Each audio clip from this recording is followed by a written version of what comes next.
नमस्कार दोस्तों, आप सभी का स्वागत है मेरे इस चैनल विजडम ब्रेक पे। और हम कंटिन्यू कर रहे हैं richest man in Babylon by George S Klaasen. आपको एक से एक बेहतरीन कहानियां सुना रहा हूं मैं, जिनसे आपका नॉलेज बढ़ रहा है। तो अब हम बढ़ेंगे अपने चैप्टर 14 पर। अगर आपने इससे पहले के चैप्टर्स को नहीं देखा है तो मैं यही कहूँगा, बहुत कुछ मिस कर रहे हैं आप। लिंक यहाँ दे रहा हूँ, एक बार जाकर के ज़रूर देखें। तो चलिए हम चैप्टर 14 पर चलते हैं। चैप्टर 14 क्या कहता है? बेबीलोन का स्वर्ण साहूकार। तो चलिए देखते हैं इसमें क्या छुपा हुआ है, इस चैप्टर में क्या लेसन है। अब क्या होता है, एक रोगन नाम का एक आदमी है जो भाला बनाने का काम करता है। वो जो सिपाही हैं उनके लिए भाला बनाने का काम करता था। उसने भाले में कुछ ऐसी टेक्नोलॉजी जोड़ी है जिसके कारण राजा बहुत खुश हो जाता है और उसको 50 सोने के सिक्के दे देता है। तो वो 50 सोने के सिक्के लेकर के बहुत खुश होता है, उछलते कूदते हुए अपने घर की तरफ जा रहा होता है, एक्साइटेड होता है, घर जाता है। लेकिन फिर वही 1-2 हफ्ते बाद बहुत ही ज्यादा उदास मन से वो अपने एक मित्र के पास जाता है जिसका नाम होता है मिथुन। वो काम क्या करता था? वो सोना उधार देने का काम करता है। तो बहुत परेशान हालत में अपने दोस्त के पास जाता है। तो उसका दोस्त मिथुन बोलता है, आओ दोस्त बैठो, आज किस वजह से आना हुआ? तो रोगन बोलता है कि मैं बहुत ज़्यादा परेशान हूँ, मैं तुमसे एक सलाह लेने आया हूँ। तो जो उसका दोस्त मिथुन होता है वो चौंक जाता है, बोलता है क्या बात है, तुम मुझसे सलाह लेने आए हो? तुम तो आज तक किसी भी मुसीबत में मुझसे कभी सलाह लेने नहीं आए, आज ऐसी क्या बात हो गई? वो उसकी चुटकी ले रहा होता है। तो रोगन बताता है कि मेरे से बहुत सारे लोग पैसा मांगने के लिए आ रहे हैं, मेरे सोने के सिक्के देख करके उन पर उनकी नज़र जमी हुई है। वो चाहते हैं कि मैं उन्हें कुछ पैसा दूं ताकि वो अपना कुछ कारोबार या कुछ नई चीज़ को शुरू कर सकें, और बोलते हैं कि जब हमको प्रॉफिट होगा तो वो मुझे मेरा सोने का सिक्का लौटा देंगे।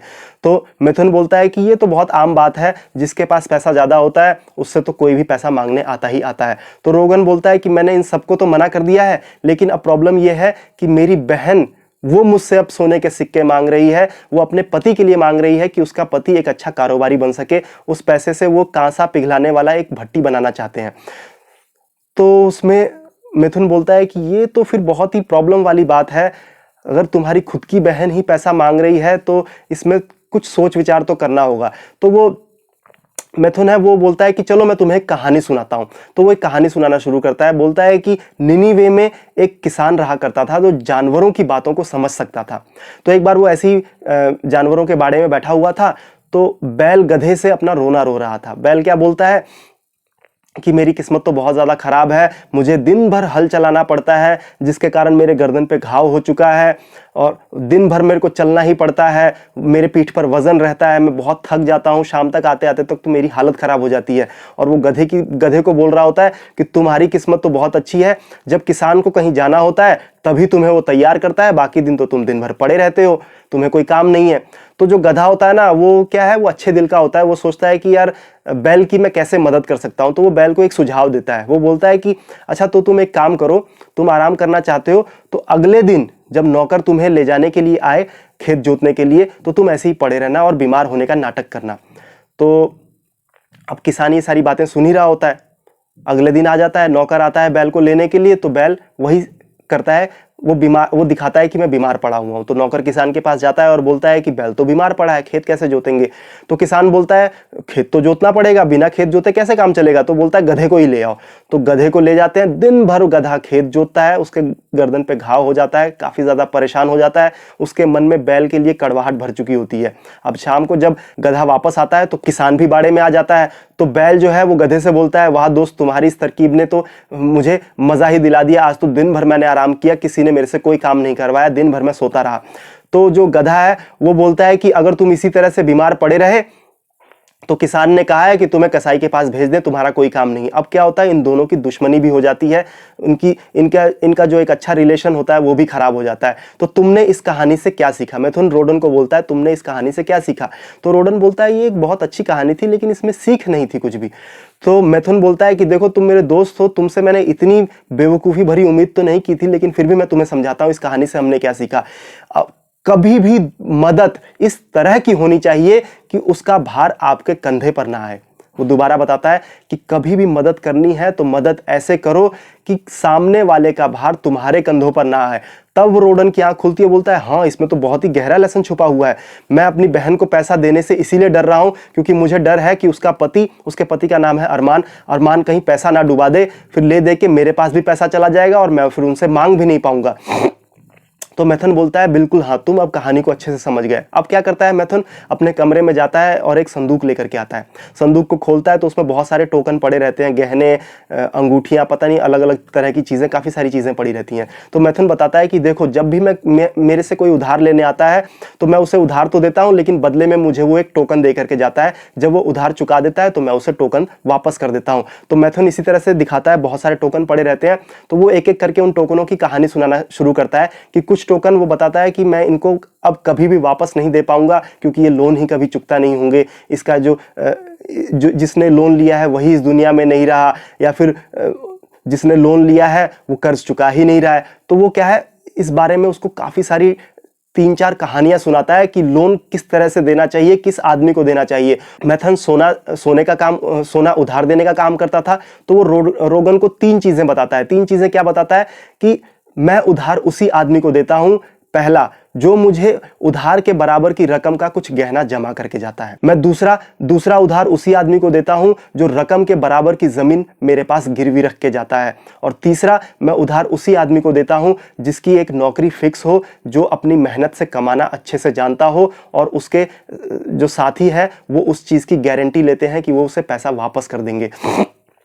तो रोगन कहानियां बहुत सारी सुन लेता है, तो वो बताता है कि मुझे अभी भी इस चीज से समझ में नहीं आया, मेरे क्वेश्चन का आंसर नहीं मिला कि क्या मैं अपनी बहन के पति को पैसा, सोने के सिक्के उधार पे दूं या नहीं दूं।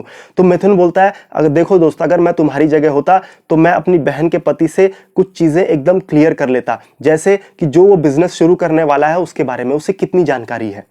दूसरा, कि उसे पता है कि उसको कच्चा माल कहां से खरीदना है जहां से उसे सस्ते में मिल सके, और क्या उसे यह पता है कि जब वो माल बन करके तैयार हो जाएगा तो वो अपने बने हुए माल को किस जगह बेचेगा कि उसे ज्यादा फायदा हो सके। अगर वो ऐसे कुछ सवालों के जवाब मुझे बहुत ही संतुष्टि भरा दे पाएगा तो ही मैं ऐसे केस में उसे लोन दूंगा, नहीं तो मैं लोन नहीं दूंगा। तो रोगन बोलता है नहीं, वो इतना जानकार नहीं है। तो मिथुन बोलता है, देखो दोस्त, मैंने बहुत से ऐसे लोगों को देखा है जो युवा अवस्था में बहुत एकदम जोश में रहते हैं कि मैं ये कर लूंगा, मैं वो कर लूंगा, लेकिन जब करने की बारी आती है, उधार तो वो ले जाते हैं, करने की जब बारी आती है तो वो कुछ नहीं कर पाते और पैसा डुबा देते हैं। मैंने तुम्हें अपने टोकन की कहानी सुनाई है, उसमें तुम खुद ही देख सकते हो कि कितना सारा पैसा मेरा उधार में रह गया और मुझे वापस नहीं मिल पाया। तो मैथन रोगन को यह सलाह देता है कि तुम अपनी बहन के पास जाओ और उसे बताओ कि तुमने कितनी मेहनत से इन सोने के सिक्कों को कमाया है और तुम इसे गंवाना नहीं चाहते। फिर मैथन रोगन से पूछता है कि तुम कितने साल से भाला बना रहे हो। तो रोगन बोलता है, मैं 3 साल से भाला बना रहा हूं। तो मैथन बोलता है कि तुमने इन 3 साल में भाले बनाने के काम करते हुए तुमने कितने सोने के सिक्के बटोरे हैं। तो रोगन बोलता है, मैं 3 ही सोने के सिक्के बटोर पाया हूं, 1 साल में 1 ही बटोर पाता हूं। तो वो बताता है, मैथन बोलता है कि जाओ अपनी बहन को जाकर के बताओ कि मैं इसमें बहुत मेहनत करता हूं, तब जाकर के मुझे इससे पैसा मिलता है, और जो पैसा मिलता है उनको भी मैं ऐसी जगह, मैं उनको अपने ऐश और आराम के लिए खर्च नहीं करता हूं, तभी मैं ये सोने के सिक्के बचा पाता हूं। अब मेरे पास जब 50 सोने के सिक्के आ गए हैं तो मैं इनको खोना नहीं चाहता, क्योंकि अगर ये पैसे चले गए तो जिस तरह से मैं 1 साल में 1 ही सोने का सिक्का बचा पाता हूं, तो ये 50 सोने के सिक्के बचाने के लिए मुझे 50 साल लग जाएंगे। तो वो बताता है कि अपनी बहन से जाकर के ये चीज बताओ और अपनी बहन के पति को मेरे पास लेकर के आओ। मैं उससे काफी सारे सवाल करूंगा कि जो वो बिजनेस करना चाहता है, जो वो जिस काम में वो घुसना चाहता है, उसको इसके बारे में कितनी नॉलेज है। मैं तुम्हें सलाह दूंगा कि तुम्हें उसे पैसा देना चाहिए या नहीं देना चाहिए। या फिर तुम ये कर सकते हो कि पहले 1 ही सोने का सिक्का उसे दो और बोलो, अरमान को बोलो कि तुम अपनी काबिलियत को प्रूफ करके दिखाओ, तुम इस सोने के सिक्के से मुझे कमा करके दिखाओ, तब मैं तुम्हें बाकी की रकम दूंगा।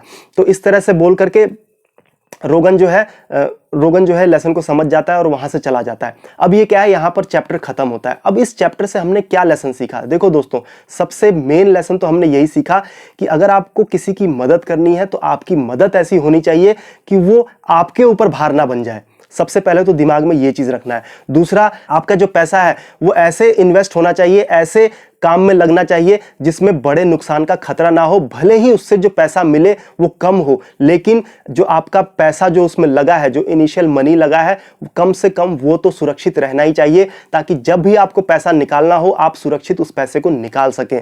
तो चलिए दोस्तों, इसी के साथ आज का चैप्टर 14 यहां पर खत्म होता है। आई होप आप लोगों को बहुत मजा आया होगा। मुझे तो बहुत मजा आया, बहुत ही अच्छा मोरल मुझे इसमें सीखने को मिला। इसी तरह की कहानी जानने के लिए मेरे साथ जुड़े रहिएगा। आपको ये वीडियो कैसा लगा लगा, वीडियो अच्छा लगा हो तो वीडियो को लाइक करें, शेयर करें, कमेंट करें। मेरे चैनल पर अगर आप नए हैं तो चैनल को सब्सक्राइब करें, क्योंकि मैं हर बार इसी तरह की नॉलेजेबल वीडियोस अपने चैनल पर लेकर के आता हूं, जिनसे मेरा और आपका दोनों का विकास होता है। तो चलिए दोस्तों, इसी के साथ मैं आपसे विदा लेता हूं। धन्यवाद।